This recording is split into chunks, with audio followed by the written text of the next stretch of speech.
The internet says it wants authenticity until a creator actually starts changing. Every time a creator tries to evolve, the internet turns on them. And the reason might say more about you than it does them. I do really believe that content creators and streamers in general, and anybody who loves to create any type of content, you guys cannot be boxed into this category where you're just only that. You have made it to where you are because you are authentically just being yourself. And imagine if you were to just test your limits to see how far you really can be. Over the past couple of months, we have... I'm not gonna lie. sporadically been seeing Cenat post on the internet. Since the final Mafia-thon, he has been pretty much avoidant of anything that has to do with the www.com. So much so that speculation started to trickle down into the ethos about him retiring from streaming and quitting content creation, even backed by some of his nearest. I'm not gonna lie, why is he even gonna stop streaming though? I feel like he made it this far, you might as well keep going. He's still young. Dearest friends. What? Kai's on here? How many Twitch subs will Kai reach this year? Gang, how do I tell you? That he retired for streaming, gang. He's not hitting none of these, bro. He's done. He's a star now. He gonna be in movies and shit. Hell yeah. He gonna be in movies and shit. So when he recently dropped a video, I mean, fam, the nigga's a celebrity now. The nigga made it so far in streaming cause he's just trying to do something different. I quit. I didn't even react to that yet. Video titled "I Quit" on his YouTube channel, it had everybody's ears perked up. Now, I know that this is classic YouTube jargon, you know, clickbait, as some people would say, a misleading title. He's not quitting streaming, he's quitting doubt.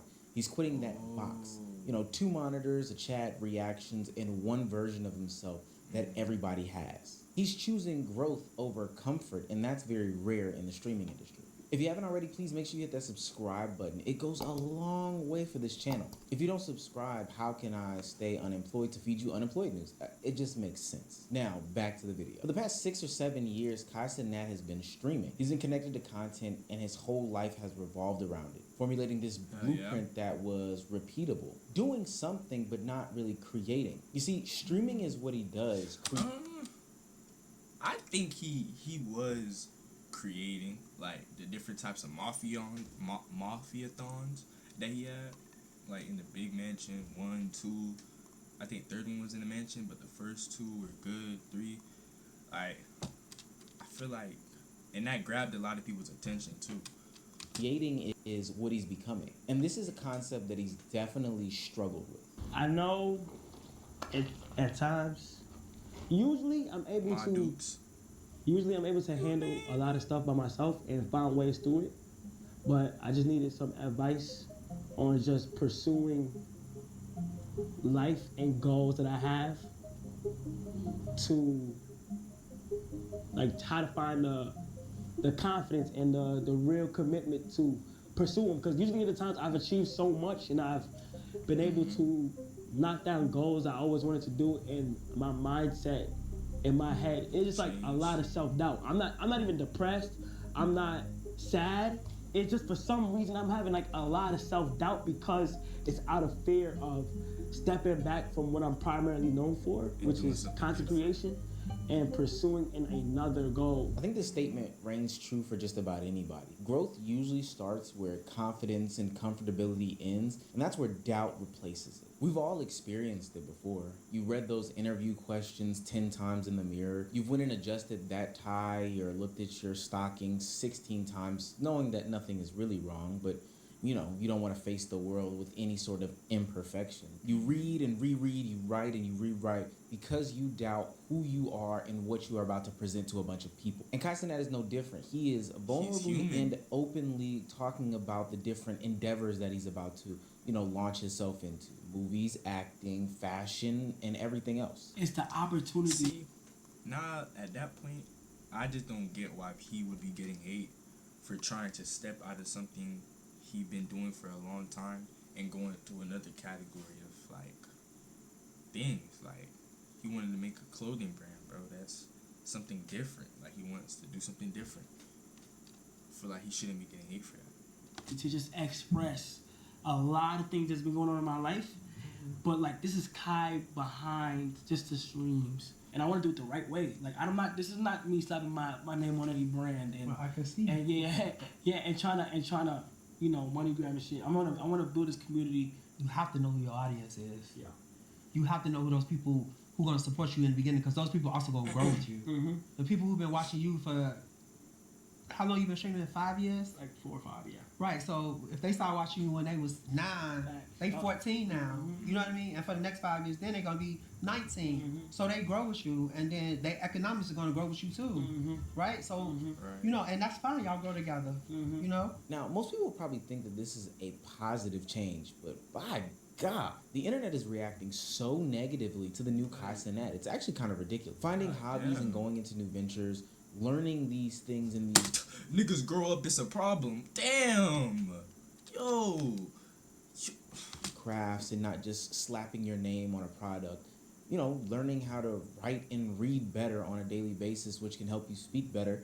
You would think that those are generally positive things. But I've seen the same questions over and over again about this new Cenat transformation that I've seen for past content creators. Is this genuine? Is this a cash grab? Maturing? Are we about to get scammed? Is this some sort of ego project? Now, I can't lie. There's some good merit to all of these questions that people are asking. Do you remember the whole Logan Paul crypto zoo situation? The NFT space was so big at the time, and everybody and their mother was jumping in. So naturally, Logan Paul leveraged his name that he had built off of being a career-long content creator, being in the faces and spaces of children growing into young adults for a long time, and put himself directly in line with these different companies. Now that ended in lawsuit after lawsuit, litigation after litigation, disappointment after disappointment from I the didn't even know fans. about Now, I that. will say he has Logan reinvented himself for the most part from the past Logan Paul days. Obnoxious vlogger who goes into Japanese forests and shows people hanging from trees, all the way to Prime, which I would I consider a remember that. successful business,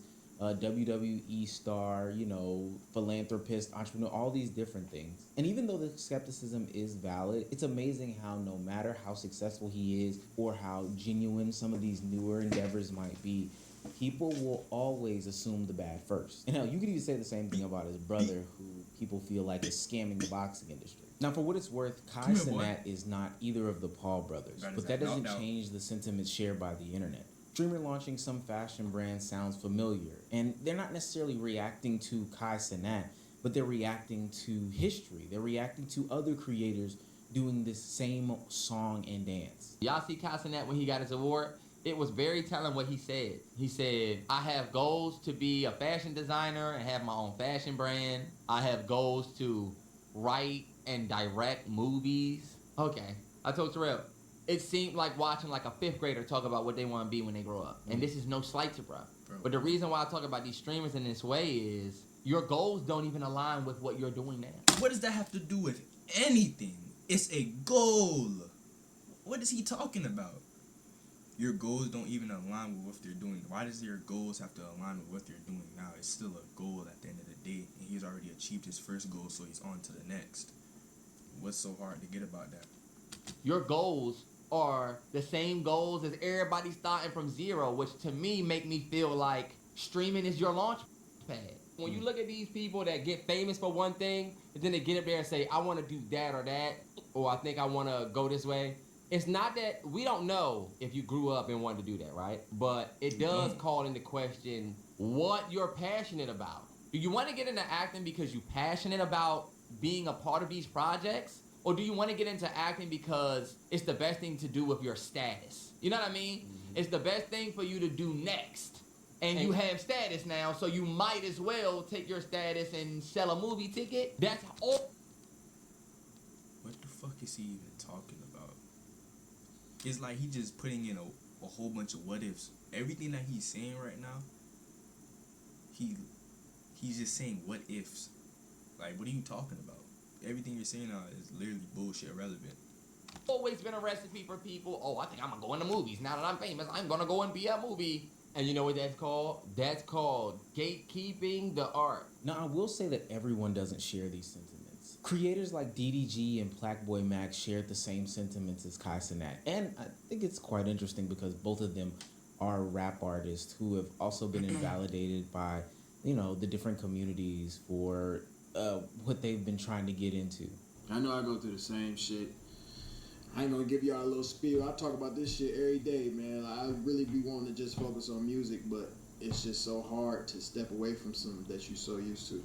But I've been making content for 10 years, bro. My whole family life changed off content. It's like, it's hard. It's difficult. Every day I get pushed and pushed and pushed and pushed more to focus on what I want to do for myself, you know, and see and take that leap of faith. And another thing, like, same with Kai, fam. He's himself. He's trying to step out and do something different. Boom. I did it once. I can do it again. I took the leap of faith with school. Like, nigga, I straight A's in school. Boom, boom, boom. I said, fuck it, I'm gonna drop out and do content. Did it. Now I'm here. I'm not gonna lie, bro. No bullshit. Like, I always want to be a beacon of like light on. You can do whatever you want. Y'all already know this. I always tell y'all niggas this. You know what I mean? No cap. Now, this is an interesting concept because these aren't fans of his. Now, albeit they probably consume his content as fans, but these are peers. People who go through the same fears, same worries, same doubts. For what it's worth, I think people forget that like content creation is algorithmic. It's science. It's not necessarily art. At least it's gotten away from that for the most part. I know if I talk about this subject with this title, with this thumbnail, I can print X amount of views and this is repeatable. And ultimately that becomes a job. And there's nothing wrong with having a job. Well, over here at the Unemployed News Network, it's probably a problem because you're probably watching this on your news break. But there's nothing wrong with having a job inherently. But going into this endeavor saying that you want to be a creative and then ultimately ending up, you know, punching in and punching out can't feel good. No difference than going into something like teaching or civil service, you know, working at the mayor's office saying that you're going to make a difference. And you ultimately find yourself filing paperwork year in and year out. When you try something new, you get pushed back from different people around you. Oh, that's a good job. Don't leave that. What about your benefits? But if you stay the same, it causes personal stagnation, which can ultimately be damaging mentally. He does look a little schizophrenic because he's kind of talking to himself. He was posting videos for the past several months. Well, the whole internet was talking about him. They couldn't find his new channel. And he's like reading books by himself. He's sewing. He's like on the beach. He's doing... It seems like he was doing that. It was like a diary. But I'd like to see people... You just called this nigga schizophrenic? For talking to a camera like he's doing right fucking now? What is he... Use YouTube like that, and now that it's out, literally it just got exposed like 30 minutes ago. We could see some of those videos, and I hope Kai Cenat, I wish him the best. I think it's smart for him to leave streaming. I think that he pretty much hit the ceiling. You know, at this point, what is he going to do? React to clips and still do, you know, scream and promote Rakai? It's like let Rakai, nigga, what's going on, Jack? Nigga, what do I mean? What do I mean benevolent? What do I benevolent mean? Let Rakai do it now. You gave him the blueprint. You put your friends on. Now they can carry the torch and be the loud, funny black guy in the front of Twitch. That's what. But now Kai Cenat is transcending. He's ascending. He's looks maxing. He's sewing. It makes sense for him to try new territories. And you know, it's inspiring from Kai Cenat because I want to do the same eventually. At this point, maybe soon enough, it's going to be time for me to hang up the hat, put down the OBS and the IRL toolkit, hang up the backpack, and start film directing. New year, new me is a term that we've used for the past umpteen years to show that, you know, you're going through some sort of change. The difference is that it's not filmed, it's not out in public. People aren't vulnerable about these things. I think social media has made it socially acceptable to post your 75 hard or your push-ups that you do every single weekend. But for the most part, we fight silent battles. Kai Cenat is a little bit different though. He's publicizing all these things. And for what it's worth, I think that it's actually beautiful. I think it's still relatable. And I think it shows that, you know, he's no different than anybody else. Look, I know you've probably clicked on this video waiting for me or... How can be? The nigga's still human at the end of the day. Like, some other content creator to shit on the fact that he struggled reading for a minute. Spontaneous. How do I pronounce that?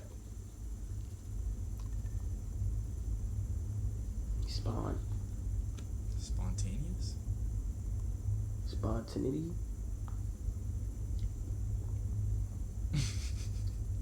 Yo. Nigga look so like frustrated trying to just figure out what this word is. Oftentimes, when I don't know what a word is pronounced, I get to look at how it's pronounced and what it even means. Dumbass. Spontaneity. Spontaneity, the condition of being spontaneous. Spontaneity.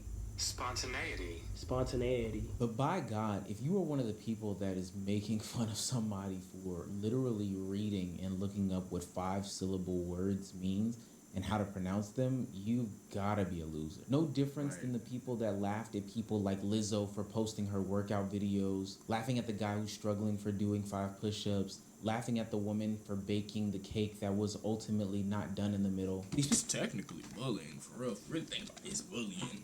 People are trying these things, and they're succeeding by just trying. And I get so confused. Like, we're clowning him for learning, but isn't that what we're supposed to be doing? Learning? And let's be clear, I can make a pretty safe assumption about this. The people that are probably clowning him can't read. What's the reading level in America like? 5th grade or some shit like that? Like, I know you can't read laughing at Kai Cenat. Like, you just seem so miserable to me. But the internet hates all this new content that Kai Cenat is putting out. The reading for 20 minutes a day, the having real vulnerable conversations, the, reacting to music that is not normal for his audience to like. Sometimes I think y'all think this kid was a fucking Renaissance man out the womb or some shit like that. It's the most amazing thing in the world. But they're not giving pushback to the ideas of the execution. They're more so giving pushback to the change. What did Kanye say? I miss the old Kanye. Y'all miss the old Kanye? I miss the old Kanye. The Kanye. And the new Kanye. And it's only been like 4 months. I think his growth reminds them of their own stagnation. And they ultimately benefit from the predictability that he brings. That's how they can get their hate memes off. That's how they can get their stylish jokes off, their rat jokes off, him being short jokes off. That's how they can get all that off. But if he changes, you ultimately just look like a D-bag watching a guy in real time learn to read better and speak better and make fun of him. The reality... Bro, the internet is a weird place, bro. That don't make no sense. I need to tee up, man. I need to tee up. Here is that the audience doesn't own Kai Cenat. They don't own iShowSpeed. They don't own Blackboy Max. They don't own any of these creators over the past couple years who have been changing in real time. It's funny because we spend so much time shitting on these content creators in their youth as they go through their foibles and their endeavors on their rise to fame. We condemn them for the lack of being involved in social and political elements in the world. We criticize them for saying some of the most obscene things on the internet, and we probably should, but it is what it is. But on their growth journey, and as they change, it becomes some sort of hatred towards them. But this matters a lot to me because on the other side of that, I know we get in iShowSpeed. iShowSpeed is going around doing his world tours and this 48 million? It's gonna be me one day. most recent stop in Africa has been beautiful for content creation and for people in general. Kai Cenat is opening the door for people in the streaming and content creation industry to do new, do more, do better, do greater. He's even highlighted some content creators that he thinks can be greater than just a desktop streamer or an IRL goofball. And imagine if you were to just test your limits to see how far you really can be. I look at streamers like Yana and think, why is she not in a cartoon animation film? She has the voice of voice acting. I look at people like Emily. She has the voice as voice acting. When I see Max get nominated for a Grammy, I'm like, wow. It looks weird to the outside and to people, and to the thought of a streamer doing it. But he just opened up a door for a streamer and a content creator that loves to do music, and they now can potentially be nominated for a Grammy. That's how I think. Anybody, it's creation in general. So it's like, I think you shouldn't limit yourself at only that. And that's why a lot of athletes and people have a lot of trouble with becoming something more, because the risk and the trap is the fear of primarily stepping away from what you're already known for. It's funny because in this streaming/content creation game, you get put into a box. Whether it be the box that's this phone, or the box that's a computer screen, or this little small box here when I go to react to something. So it's easy to see how a content creator can feel boxed in when their life is like a little Russian doll. You know, the ones where you open it up and it's another one. I'm in a box within a box within a box within a box. Like, it's so easy to see to me. But knowing that you have real power, real creativity, and real voice, and using that power, creativity, and real voice to do different, greater, better, whatever it is, shouldn't scare people. And so after getting blasted last year for all of his content creation endeavors, I remember them TikToks about it being Begathon 3. I want to ask y'all something. If Kai never changed, would you respect him more or just consume his content longer? Like if he was still reacting to Playboi Carti's latest drop or using his music stylist to listen to the latest Bruno Mars drop, would you still rock with him? Do you actually want creators to grow, or do you just want them to be monkeys in a box?